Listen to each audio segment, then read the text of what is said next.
Mishke here, introducing myself to those of you who have not tried out my new show.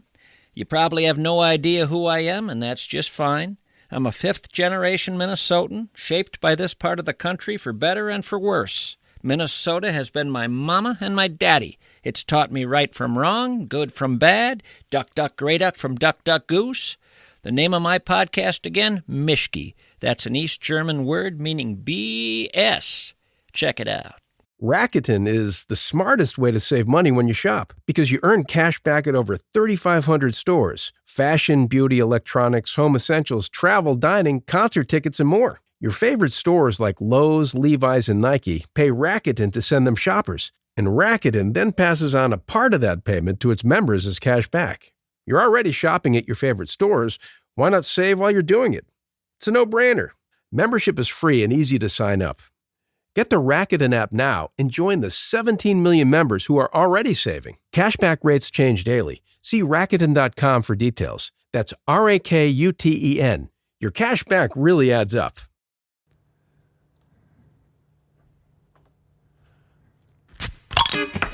This is the Weekly Scramble, a place where we chat about life over a cold one or two.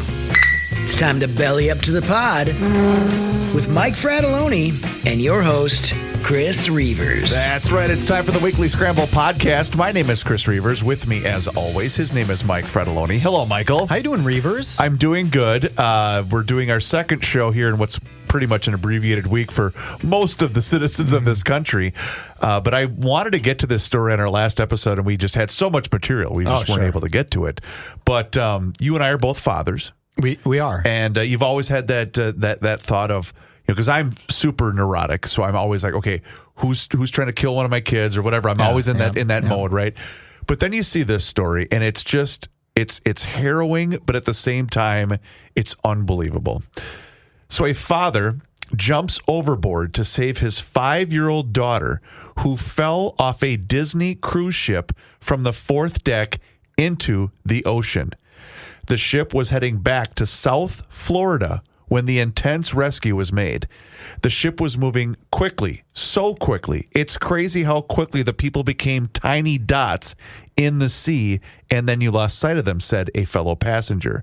The father reportedly jumped into the ocean the moment he realized his daughter had gone over. The captain slowed the ship and turned it around, and then they deployed a tender ship with people on it to go get them. I saw the mother crying, but when they rescued them, I think that's when the tears really started flowing because you were just so overjoyed knowing, and I prayed to God to save them, and he did, said another passenger on the ship. Disney Cruise has since responded to the incident. We commend our crew members for their exceptional skills and prompt actions, which ensured their safe return of both guests to the ship within minutes, they said. We are committed to the safety and well-being of our guests, and the incident highlights the effectiveness of our safety protocols. When you see the accompanying video, Mike, of this rescue, it's no joke.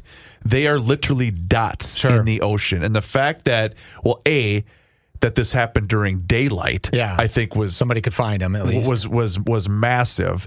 But how terrifying is that when you're on a Disney cruise ship with your 5-year-old daughter? It's supposed to be such a joyous occasion, and then how tragically things can turn in an instant. Oh, I'm sure the guy was like, Jenny, get down from there. Jenny, you're going to fall in the water. And then, boom, she fell in the water. I mean, it's a 5-year-old should have that sense. You'd hope 5-year-olds, a girl, saying a 5-year-old girl, would say, I feel like I'm getting too close to the edge here. I shouldn't climb up this. And it looked like they just didn't pay attention to her for 15 seconds, and she got over the edge and fell off the edge. Right? Is that what you're reading too? I guess that's the account. I mean, no one whipped her over the edge. Of course not. Of course not. But it does, because I'm always on edge when it comes to traveling with kids, especially a few years ago when they were really little. And I remember we had rented a very nice what would you call it, a condo on Myrtle Beach in South Carolina, and it was beautiful. But we were 8 or 9 stories up. And I remember saying, don't go on the balcony unless mom or dad are with you. Sure. Like that's just going to be the rule. And I remember just the panic sitting in when he was my youngest, who probably was 6 at the time. And he was just sitting outside eating like a bowl of ice cream. And my neurosis took over. Really? I couldn't. I go, my God, he's going to fall. Like, what's wrong with me? He's just sitting on a He's just sitting on a patio chair on a balcony eating ice cream. Yeah. He's literally not doing anything wrong. He's not going to jump up and jump over the edge. But I can't even imagine. And by the way, this guy, thank God, everyone's safe, everyone's good. They've all been reunited. Imagine what this guy's going to be able to get away with for the rest of his life. Remember, honey? Well, that being said, if he wasn't paying attention to her in the first place, the wife might be still a little pissed at that, right? If he was watching her. And, where's Jenny? I'm making up the name. Jenny. Sure. Oh, shoot. I just saw her fall over, right? So we were talking about this the other day when we recorded the other day and we didn't read this story. 1 second, I would think about That's it. I just think about it. For sure. She fell. I would rather die trying than watch my daughter fall off the boat and not go get her. Right. I would rather, it's not even a question that I would rather die trying. I would much rather perish than see my daughter drowned. I just couldn't do it. Right? Well, and you think, any type of situation, you would think that you'd have the same reaction that you're just laying out right there. Because you would just think, well, yeah, that would be natural instinct to just jump in after them, right? Can I do an amateur link? Sure. So remember when Kamala Harris was running for president? Do you recall that? Okay, I do, yeah. So Kamala didn't have children. She had a stepchild, right? And that's noble. But she didn't have children of her own. And my link is that everyone who doesn't have children and has had some success, they feel like they're winning the game, right? That they're winning. Like, this is it. This is what life is like. And until they have children, they don't realize that they're not even in the damn game yet. Right. Until you have children, you're not even playing for real. You're playing a selfish BS. It's just you life. I did that for years, Reavers. I did it till I was 39 years old. And then miraculously found out we're pregnant, right? Right. I mean, it was one of the, oh, God, okay. Hey. Like, I thought I was winning. Like, life's not that hard. Boy, it's so easy. I wasn't even playing the game yet. Sure. And so when I think of people like Kamala Harris, that she did, and God bless her, if she couldn't have had kids on her own or whatever. I'm not saying everybody has to have kids, right? But it's just different. And when I see people that try to get onto school boards that aren't in education or don't have children, I think, why? You don't even know the game. You have no skin in the game. You don't know it. And it's weird to say, but I definitely think there's something to that. People need to know what. I want Americans to start having babies, to be perfectly honest. You've been very vocal about that. I had a good friend of ours, family friend of ours, my wife's uncle, his daughter, 20 years old, just got married to this great 24-year-old kid. They're both highly religious people, and they waited till they got married, right? They did all things right. She's young. She can't even have a drink at her own wedding, right? And I'm like, good, have 10 babies. This is what America needs. We need to repopulate with sweet, kind, nice people. Not saying we don't have sweet, kind, nice people here right now, right? But we need to keep building. And there's something so kind and sweet about having a big family, right? I only have 3 children. I really wussed out. I should have had way more, right? I should have had 10 kids.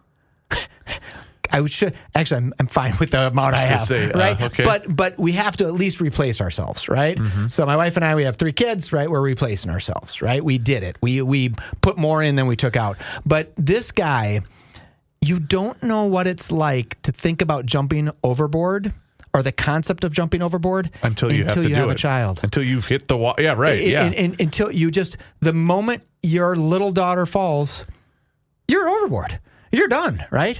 And, maybe you throw your cell phone out of your pockets. I don't know, right? You have a moment but it's not a thought if I'm going to survive. And I think those that don't have children, this is not against people that don't have children. I want to make that clear, right? If you don't have children, I get it. But you're not playing the same game. Yeah. You're not playing the same game. Yeah. Is that unpopular? No, not at all. And in fact, what I was just going through the mind is, okay, which one would I go after first? Or which kid? Who's in the pecking order of? Yeah. I'd probably go after that. I'm totally joking. You're I'm totally joking. But yeah, I don't think I'd have 10 kids either. I really like them. Well, and it's funny you mentioned that because I had a conversation, I would say within the last 3 months, of a very good friend of mine, and she's been married one time. She is no longer married, never had kids, and very, very successful. Sure. And she's just basically said, "Well, I'm good. Like but it's a different mindset, right?" Is she successful? She's successful at a game that doesn't matter. Congratulations, you're great at business. Who gives a shit, right? I don't know. Okay. I mean, I know people are listening to this and watching this on YouTube that don't have children, right? And they're saying, bullcrap, Mike, I don't believe that. Okay, I can't make you believe it. I 100% knew I was winning when I was 38. I knew. I did. I had the world by the balls. I could do whatever I want. I had a great job, had a little bit of money, right? Sure. I had my health and roughly a full head of hair. I mean, I had a real lot of positive things going. I wasn't even started. I didn't even start till I had my first baby, right? And when I see someone, and reverse, I know a lot of people who have gotten divorced and then go back out on the dating scene, right?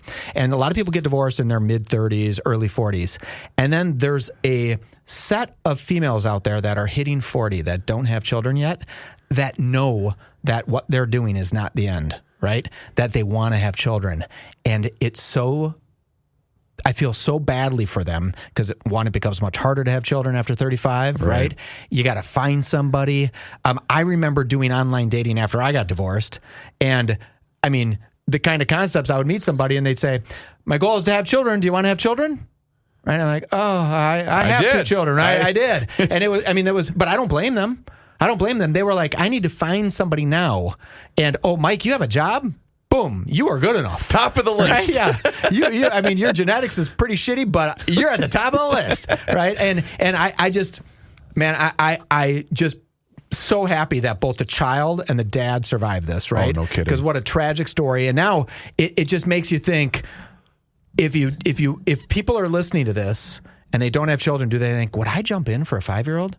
Yeah, if it was yours, absolutely, you wouldn't think about jumping in. And the other thing too that it strikes me is, the prospects of unfortunately losing your life or having a child lose a life when you're on vacation. I mean, again, losing a child has got to be horrible. the most difficult thing you'd ever have to go through. But it would possibly make it worse that it happened while you were supposed to be having a great time on vacation, something you most likely saved up money for and were looking forward to. And then for something so tragic to happen when you're supposed to be having a great time, that would just be horrible. When I go back to Disney, and I'm not picking on Disney, I love Disney. They're way too expensive, but I love Disney. But remember that story about the kid swimming by the pond? Yes, the alligator. And the alligators. Oh, my God. And I just think, Disney, no matter what Disney does, they're going to be scrutinized, right? Because they're the top dog. They're the best of the best in the world at what they do. Yep. Literally the best in the world. But when that alligator ate that child, I bet you somebody in Florida said, you know what we should build?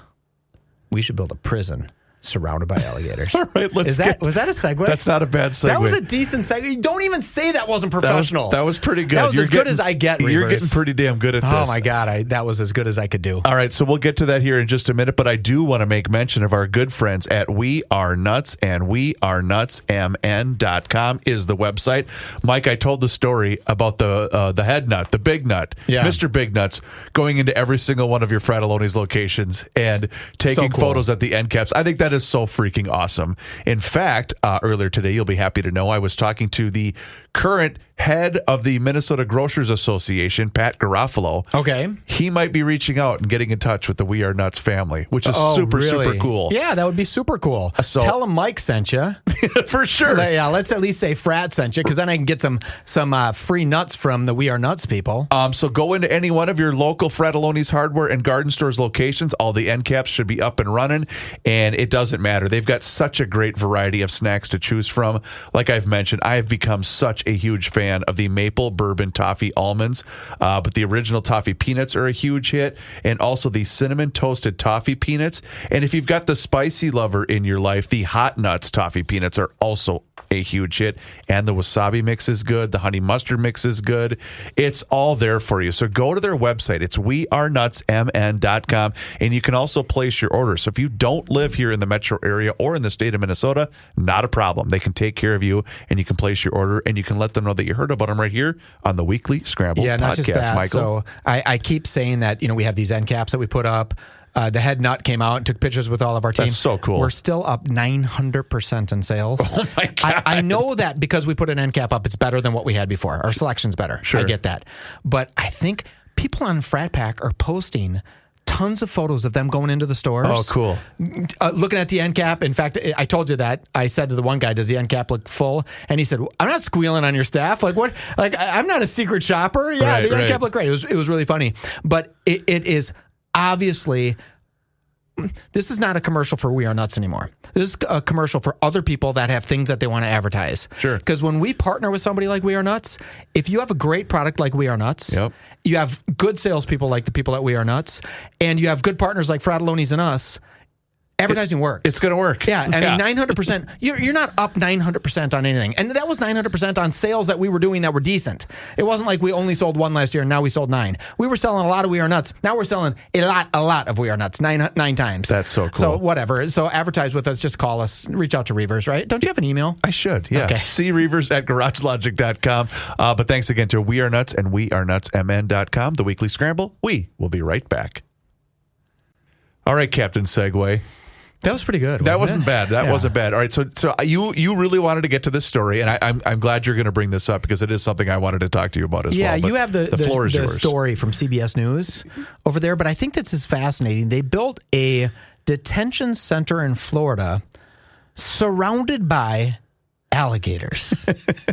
So a illegal immigrant detention center surrounded by alligators. They're calling it Alligator Alcatraz. And I think it is relatively smart. All right, so this is from, I believe, the Washington Post. Oh, I'm sorry, CBS News. Yeah. CBS News. President Trump yesterday toured the site of a new immigration detention center in South Florida that state officials are calling Alligator Alcatraz. Love it. Florida Governor Ron DeSantis and Department of Homeland Security Secretary Kristi Noem are visiting the facility alongside the president. The controversial detention facility is at the Dade Collier Training and Transitional Airport in the Florida Everglades, which has its own runway in an environment known for its treacherous terrain and wildlife. President Trump joked in his remarks that, quote, "We're going to teach them how to run away from an alligator if they escape prison," end quote. Oh, God. He's perfect. He's perfect at that stuff. I didn't see that. Why would coming. he say that? Yeah. Trump invited the press to join his tour of the makeshift facility, which he called so professional and so well done. Rows of bunk beds were lined up behind chain fences. The president was asked if it could be a model going forward for other detention sites. Quote, "It can be," he responded, adding that such a location is rare. President Trump said that he'd like to see similar temporary facilities in many states. DeSantis said that they expect the first occupants of the detention center to arrive Wednesday. DeSantis said that the site has been modified in just 8 days to accommodate detainees, and he called the center an effective way to increase the numbers of removals and deportations of unauthorized immigrants as the state seeks to help the federal government's deportation efforts. Mm-hmm. The facility will have up to several thousand beds to house, process, and deport individuals who were in the country illegally. Florida officials say the site will have at least 200 security cameras, at least 28,000 feet of barbed wire, 400 plus security personnel, and 24/7 air conditioning. Just pretty damn nice, actually. A picture of Kristi Noem in this one. Oh. In a roundtable alongside President Trump, Noem told people who are in the country illegally and who may be watching on TV that they can still self-deport and get the chance to return to the United States legally in the future. If you don't, you may end up here, Noem said, and you may end up here and being processed, deported out of this country, and never get the chance to come back. That is let's pause there because that is a really interesting point. I didn't know if you were here illegally, right? Yep. And you self-deported and you said to America, hey, United States, I'm self-deporting. I'm taking your advice. I'm sorry I came. I wanted the best for my life, right? Logical reasons, all the reasons that people come here. I'm going to self-deport. And then I still have the ability to try to get into the country legally. Sure. And that, I think, is a really interesting point, right? And I think she says later in this story, maybe way later, that if you, or you just might have just read it, if you don't self-deport and you're caught, you're not coming back in. Right. And that's what DeSantis echoed Noam's message, saying, quote, "Why would you want to come through Alligator Alcatraz if you can just go home on your own?" he said. "I think a lot of people are going to make that decision."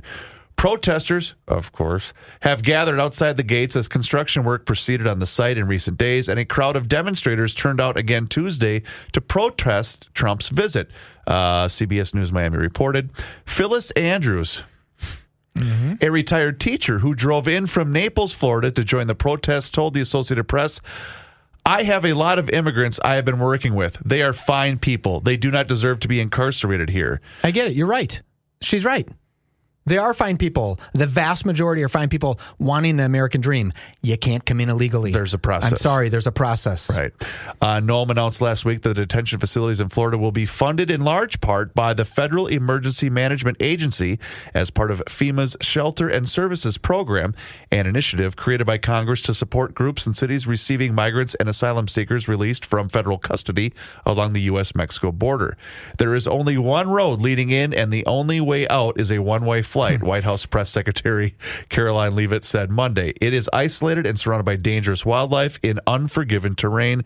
They ain't going anywhere once they're there unless you want them to go somewhere, DeSantis said Monday, because good luck getting to civilization. So the security is amazing, natural, and otherwise. What do you think of that, Reavers? Well, call it what you will, but the problem that faced this country before President Trump was elected to office was the fact that we had people roaming amongst us that just quite literally shouldn't be. I'm not casting a blanket judgment on every immigrant that is in this country, because as you mentioned just a couple of minutes ago, the vast majority, I do believe, are here because they're trying to seek a better way of life for themselves, for their family, and maybe give their kids an opportunity, and that is more than extremely noble. The problem is we have a process in this country, and too many people that came to this country illegally, we're going to use that as an advantage for them to wreak havoc, to commit crimes, to do heinous acts towards U.S. civilians. And the problem is, ladies and gentlemen, we had too many people that were seeing the effects of what an open border society was looking like, and it was getting pretty damn bleak. Yeah, I mean, very bleak, right? I'm trying to look up the crime statistics. If I'm not mistaken, when you said, some people had big issues, some people came into this country, 13,000 of them, if I'm remembering the number right, I'm trying to look it up as I talk, were already committed murder. So we had 13,000 murderers come into this country illegally. Let me give you a bit of that, Mike. Yeah. And this is courtesy of Alpha News, alphanews.org. A Kenyan national convicted of this, by the way, happened right here in the great state of Minnesota. Nothing bad. A Kenyan national convicted of sexually assaulting a sleeping woman in Minnesota was not deported after his prison sentence. He was, in fact, promoted. Wilson Tindy holds a director position at the Minnesota Department of Education, where he audits taxpayer spending and oversees internal accountability. Court records show Tindy was convicted in 2016 of fourth-degree criminal sexual conduct after breaking into a woman's home and assaulting her in bed where she slept. He pleaded guilty to the sex assault charge in exchange for prosecutors dropping a first-degree burglary charge. He was sentenced to 2 years in prison and ordered to register as a predatory offender. His sentence was stayed for 5 years, but he was also sentenced to 210 days in the workhouse records show. However, despite the felony conviction and offender status, he serves as Director of Internal Audit and Advisory Services at MDE, according to public records. And did you say he's legal or illegal? He is here illegally. He is here illegally. He's a rapist that broke into someone's house. While she was sleeping. While she was sleeping. His judgment was stayed. So instead of a 5 years in prison, he had 200 days, it said, in the workhouse. So here's what I would do for the likes of, I forget the name of the teacher that was down there to, espouse her virtue upon everybody there. In Naples, Florida, yeah. Okay, I'm sure you came from your posh and Tony ritzy place. Naples isn't that nice. Well, but my point is, I would show her that story and say, we have to do something. You have to do something. Status quo is not working, and status quo isn't good enough, because you know what? Trump was elected for a reason, and this is chief among them. It's an 80-20. It's an 80-20. 80% of the people want this to stop. They want to feel safe. Yes. They want to feel as though their government is actually looking out for their own best interest. According to NBC News, despite promises to remove the worst of the worst, ICE has only arrested 6% of the known illegal immigrant murderers of 13,000. That's insane. So we know there's 13,000. Somehow we know who they are and that they committed murder. We've only caught and deported 752 of them. How did murderers get here? How did we, if we know that there's 13,000, right? Did we say, okay, John Jacobson's coming in. He's a murderer. Did we have him in our hands at one point in time and say, okay, we're going to release you. You have to come back in later on. Oh, you didn't make your court date. I don't know the answer to that, but maybe the minimum we can do is draw the line. You committed murder. No, thank you. Well, we're going to send you back. And Barack Obama sent him back. Yeah. Other presidents sent him back, non-Republican presidents. And you would like to think that that's just, that's common decency to ask for your own government to watch out for you. I mean, because you think about this. Let's just say in this particular case in Minnesota, let's say that happened to somebody you knew, a coworker, a sister, a relative, whatever. You would feel so much differently than just throwing this blanket statement. Oh, these people are our friends and our neighbors. Okay, that's fine. The vast majority might be, but they broke the law. They came to this country illegally. We cannot allow this kind of stuff to continue to happen. That's not going to be a beneficial society for anybody. Yeah, why do other countries have immigration rules? Why do countries that no one wants to move to have immigration laws? Why does Mexico? Remember, we played that clip from Rush Limbaugh, where he just basically reads Mexican immigration rules, right? Where you're just not getting in. You're not buying beachfront property. You can't hold office. You can't protest. You can't do all of this stuff. You can't be on the public dime. You have to invest 40,000 times the daily minimum wage of somebody to even become a citizen of Mexico, to immigrate to Mexico. Yeah, we have a wide open door. I just don't get it. Why won't everybody say, let's not take the murderers in? Let's. And if we find out that they are murderers, rapists, whatever, they need to go. They probably need to go. They can't stay here. This guy who's working for the school district, what was his name? Minnesota Department of Education. Minnesota Department of Education. He broke into someone's home and sexually assaulted someone. Right? His name is Wilson Tindy. Wilson Tindy. It's not allegedly. He did this. He pled guilty to this. He did this. He's not a legal resident of Minnesota. Right. He works for the state of Minnesota. Okay, let me ask this. How does he have paperwork to work for the state of Minnesota? To be able to have a required, exactly. Doesn't he need to have a social security number? I'm genuinely asking. I would think so. Or when you get processed for raping somebody, sexually assaulting somebody, and going to the workhouse for 200 days, doesn't seem like a lot of work. Do you get a social security number at that point? Well, there is also the fact that I guarantee, because the precious Minnesota Department of Education probably looked at him and said, "Oh, diversity, equity, inclusion. This is perfect. He's an immigrant from Kenya. He'd fit right in. And look at he's a contributing member of society. Oh, and by the way, he raped a woman." Yeah, I don't care where. I want to be super clear on this. I don't care where he's an immigrant from, right? It doesn't matter to me. He could be from Norway, Mexico, Uganda. It doesn't matter to me. I don't care. The moment you rape somebody, you're gone. Or the moment you're here illegally, you have to. What a slap in the face to the people who spent years waiting to experience the American dream, that did it legally. What a slap in their face that someone gets in. I'm genuinely, hopefully someone in the frat pack or some of our listeners of the Weekly Scramble can send us a quick letter and say, here's how you get a job in Minnesota when you don't have a social security number. How are you paying taxes? What do they do? How does that work? We have to do something when we hire an employee. We have to go onto this website, confirm that their social security number is real, right? We have to do that every single time. And we do, right? That's part of the gig. It's part of the game. You just have to do it. I just don't get how that works, Reavers. Let's talk about North American Banking Company with one simple philosophy at NABCO.com. It's banking done differently, and you do get that feeling anytime you walk into any one of the 6 Twin Cities locations, whether it's Roseville, 50th in France, Hastings, Woodbury, Shoreview, and Maple Grove. Quick aside. Yeah. Did I tell you the other day I had to go make a deposit at North American Banking Company when I was leaving the station? Did I tell you about that? I looked at traffic is so bad right now. And I know you spend a lot of time behind the wheel. Yeah. Too much. It was going to be just as long for me to go to 50th in France as it was to drive over to Hastings. Oh, you're kidding. I am not joking. Okay. As I looked up both locations, I went, okay, I can get to Hastings with no slowdowns, no major backups in 41 minutes, or I can sit in traffic, bumper to brakes for 38 minutes to get to 50th Why don't you France. go to Roseville? Don't they have one in Roseville? They do, but I had to go south anyway, Okay. so I figured I'll stop in. Start getting that way. I might as well stop in Hastings and then before I head down to Faribault. And actually, I'm glad I did because the gals at Hastings were phenomenal. Sure. They were so nice. And what a beautiful bank Did they it is. give you a sucker or anything?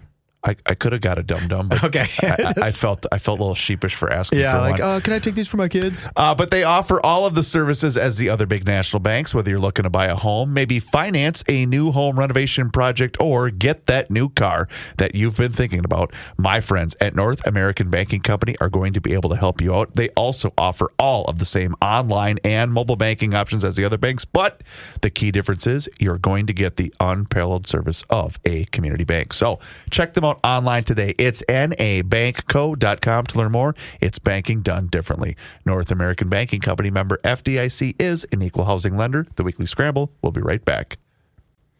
You have a new program that you're rolling out. Yeah, at the low hardware marketing store. plan. So I like sometimes this. I make the most intelligent marketing ideas in the world, and some of them are stupid. This is a stupid one, but I want to tell you Either about way, it. you've got ideas. Yeah, it's kind of exciting because I truly, what we're doing, and I talked about this maybe on the show for a brief thing, I'm hiding gift cards. And it's called Find It at Frats, right? So Cool. It's either in the store, and I hide a gift card. I do it on social media on Fratelloni's at Facebook and Fratelloni's on Instagram. Yep. Reavers. I did one at a Mexican restaurant the other day. I put it up, posted the thing. All of a sudden, 4 minutes later, someone drives up and gets the gift card, right? Get out of here. It's super, super, super cool. So one thing that we're doing with 3M right now is the 3M Open is coming up, right? The 24th through the 27th. The 3M. That's only a couple weeks away. Yep, at TPC in Blaine. Which is a cool event, by the way. And I'm not even a golf guy. It's a cool event. Yeah, they gave Fratelloni's 15 pairs of tickets, some swag that goes with it. So over the next 20 or so days, right up to the tournament, we're going to be giving away a set of these 2 tickets inside the store. We hide them in the store, and you have to come in, like the moment I post the video, you come in and grab them, and they're like $150. The tickets and the swag is worth like $150. That's cool. It's driving our social media wild, Reavers. Tens of thousands of people are seeing these posts. Follow us on Instagram or Facebook, Fratelloni's, the hardware stores. Yep. Follow us because you'll get the post. If you see the post, hurry to the store. If you know where it is, hurry to that store and get this. It's a great way to get tickets. One other thing that they did is they gave us a QR code, and someone's going to get a 4-pack of VIP tickets worth $1,400. Holy 3M cow. is giving it away. It's super cool. 3M is pumped about this idea. I mean, really, really pumped. And we are too, because social media-wise, it's booming. Like, That's really people cool. are, tens of thousands of people are watching these things. A whole bunch of people are sharing them. So that's really cool. It makes me feel like life is good. When I come up with an idea that I think is good. Well, let me throw a little bit, throw some love too, because they do such a great job. I know when Royce and I used to do the radio show at the 3M every year, and this was before it was a PGA sanctioned event. Sure. But even then, it was a cool event. Yeah. It was fun. And they do. It's so cool. And I know the exact VIP area that you're talking about. It's just it's a neat experience, and the fact that it's here in our backyard, that we have a PGA event every year now in our backyard, it's just very cool. And I love that idea is taken off for you guys. If That's really you cool. can get a chance, like if you can't make it on the weekend, this is a pro tip. Okay. As an amateur. All right. You go to the Pro-Am. You buy tickets for the Pro-Am. I think you can do that. And that's on Wednesday. Oh. And what's cool about the Pro-Am is every player plays in it, but there is no one there. So if you want to meet Tony Finau, you walk up to Tony and say, Hi, Tony. My name's Mike. Can I get a picture with you? I mean, there's a little rope, right? Sure. But you're 4 feet from him. He's going to hear you ask. Right. And if you didn't get... And you're not wrestling through a crowd of thousands of people. You're not wrestling through a crowd. He's not pissed at anybody. He's practicing during the Pro-Am, right? So he's checking his yardage and, trying to get ready, but he's not taking his golf super seriously. It is a great way to get very close to the pros. Other days are way more exciting because there's some skin in the game. You see the best golf in the world, right? Well, I can echo that because when we did the shows out at the Ryder Cup out at Hazeltine, same exact thing. I mean, the practice round, I did 2 different shows out there, one with Royce and one with our buddy Scott Korzanowski. And so Korzo and I did the Wednesday after the Royce show, and they were just practicing. I was from me to you away from Tiger Woods. Yeah. And he's just, there is a putting green that they have there where everyone's practicing putting. You just can walk up on it. I mean, you're not supposed to walk up on the putting green, but you're 2 feet away from every player. That's cool. Right? That's it is a great cool. way to do it. I just wanted, before we go to, I wanted to give a big congratulations to Charlie Sheen and Amber Heard. I didn't know if you heard this, right? No. They're expecting twins, which is really cool. Wait. What? Yeah, Amber Heard, she's kind of a train wreck, Yeah, right? she and Johnny had that bitter divorce. Her and Johnny, but she finally hooked up with a real sweet guy, Charlie Sheen. They are expecting twins. They've decided to take his name so the children will be Sheen and not Heard. Reavers, you are the best. Thank you, Michael. As Mike mentioned on the previous episode, please do us a favor and find and rate and review our show. It helps us out a lot, and we really do appreciate the efforts going into all of that, and we appreciate each and every single one of you. His name is Mike Fratelloni. My name is Chris Reavers. This has been the Weekly Scramble Podcast. We really do appreciate it. We will talk to you again next time. Have a very happy and safe 4th of July weekend with all of your family and friends. We'll talk to you again next time. Until then, cheers.